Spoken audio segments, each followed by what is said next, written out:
Hi, my name is Gibson, and I'm the creator of the Personal Development School.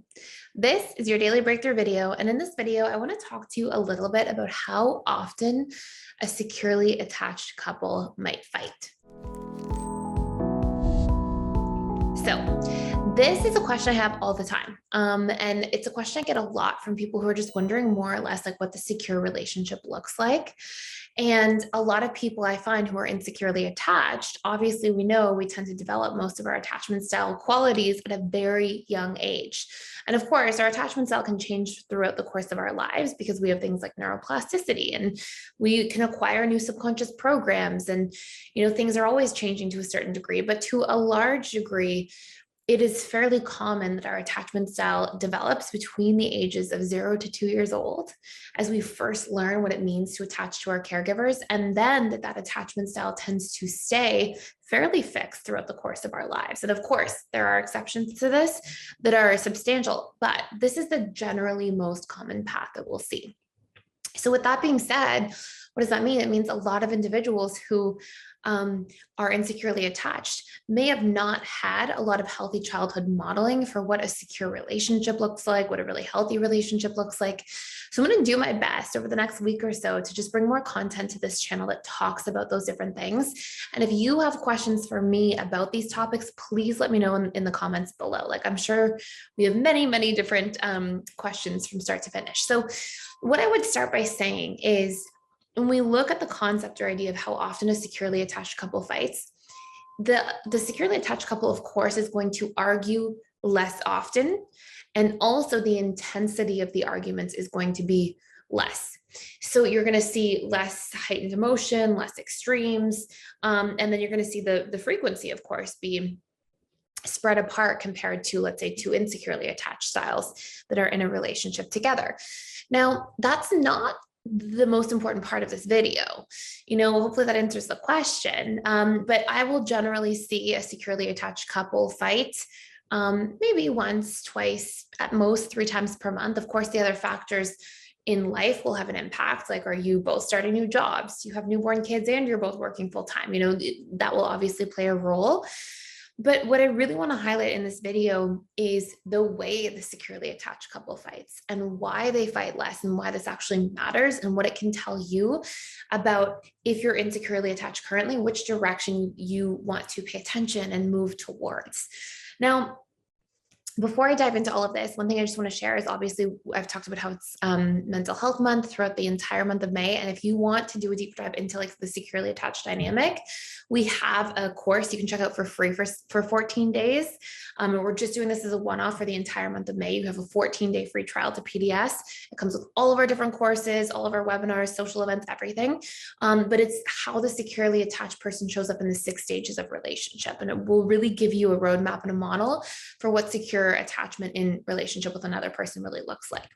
So you can click the link in the description box below if you want to join in for that. And that's to the 14-day free trial. Now, what I think is most important here are the principles that lead up to why the securely attached person fights so much less. And it's number one, securely attached individuals tend to communicate in real time.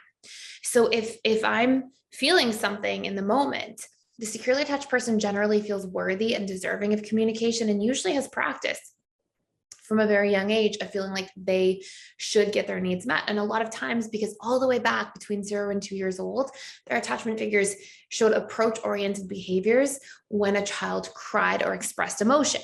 In other words, this child sort of got conditioned at a young age to believe that when I do express negative emotion, I am tended to. It matters to the people I'm attached to and love. And so, this person deep in their own psychology, subconscious and even unconscious mind has essentially learned that it's healthy and okay to express emotion in real time when I feel it. And they also feel worthy of other people having emotion. And there's usually been this sort of two-way attachment bond that's been built in a healthy, secure form. So you'll see that individuals, number one, will communicate when something's happening or as soon as they're feeling a certain way about something that may make them be uncomfortable.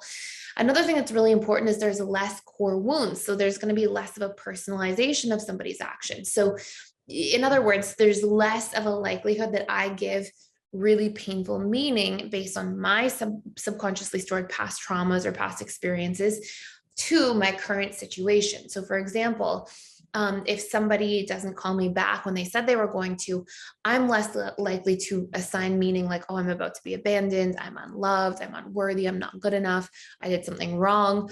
I'm less likely to go down that rabbit hole of thought. I'm more likely to be like, oh, something came up in their lives. They can contact me when they're ready. And if they're not contacting me, I can always follow up with them later and ask for transparency as to what comes up. And so there's an inner sense of I can resolve this. I can talk about this. I can communicate about it, and I'm not personalizing it either. And last but not least, one other really important ingredient here is that what I see that's really worth mentioning is individuals feel really comfortable setting boundaries and talking about needs and what's appropriate for their relationship or not, which gives their counterpart in a relationship the appropriate information they need to learn how to treat them properly. So if I say to somebody, hey, when you say you're going to call back and don't, it doesn't sit right with me, and it's really important to me that you do that in the relationship, then I'm giving that person appropriate information. If I'm, let's say, more insecurely attached and I don't want to be vulnerable and say that, I might just shut that down, park it, then have sort of that anxiety about the situation come out in different ways where I might be, express stress about something else rather than about that initial event.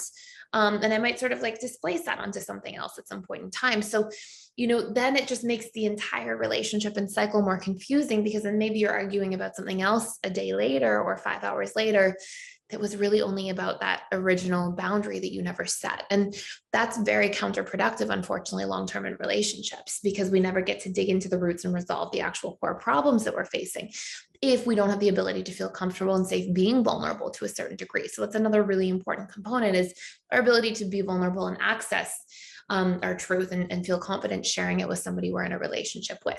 And then what you'll see is if somebody doesn't respond well to that, securely attached people, of course, can give people benefit of the doubt once or twice and, won't expect perfection from a partner. But if they don't see movement, if they don't see somebody respecting their boundaries, trying to meet their needs in a healthy way, then they will have the strong enough self-esteem to walk away from a relationship that's not healthy for them. And so eventually they end up having healthy relationships in their lives because those are the ones that withstood the test of time and also had both parties really showing up to put in the desired and sort of requested or required effort to make the relationship enriched and sustainable. So those are really important things I hope that you can remember when you're thinking about arguing or what it's all about and why it happens and what we can do differently. Again, if you want to check out that course for free for 14 days, all about what the securely attached relationship looks like as a roadmap in each of the 6 stages of relationships, as well as do a deep dive into our conflict resolution course, which will teach you conflict communication skills if you find yourself stuck. Both of those are accessible during that 14 days. Each course is about 2.5, 3 hours in length. So you'll be able to really listen to all of it. And then of course, print out the workbook, do the exercises later. So I hope you enjoy. Thank you so much for being here. Thank you for watching. Please share, share, and subscribe, and I'll see you in the next video.